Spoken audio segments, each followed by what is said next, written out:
15 বছর ধরে এই লোকসভা কেন্দ্রে বিজেপির সাংসদ রয়েছে। প্রত্যেক রাজনৈতিক দলকে আপনারা লোকসভায় সুযোগ করে দিয়েছেন। তৃণমূল কংগ্রেসকে এবার সুযোগ দিন। 5 বছরের জন্য সুযোগ আমি চাইব না।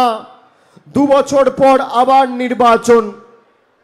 2 বছরের মধ্যে যদি আপনাদের চাহিদা, আশা, আকাঙ্ক্ষা পূরণ না করতে পারি, বিধানসভায় তৃণমূলের বিপক্ষে ভোট দিয়ে আপনারা প্রতিশোধ নেবেন। আমি আপনাদের বলছি, গোপাল লামা দীর্ঘদিন সরকারের আধিকারিক ছিলেন।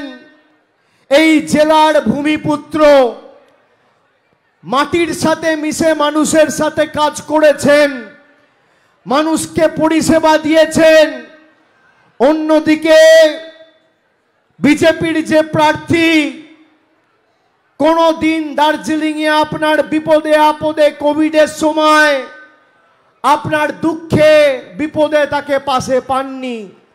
বাড়ি দিল্লিতে, দার্জিলিংয়ের মানুষের ভোট নিয়ে দিল্লির নেতাদের কৃতদাসত্ব আর তল্পিবাহকতা করে আপনার 100 দিনের টাকা, বাড়ির টাকায় রাজু বিস্তা বন্ধ করেছে।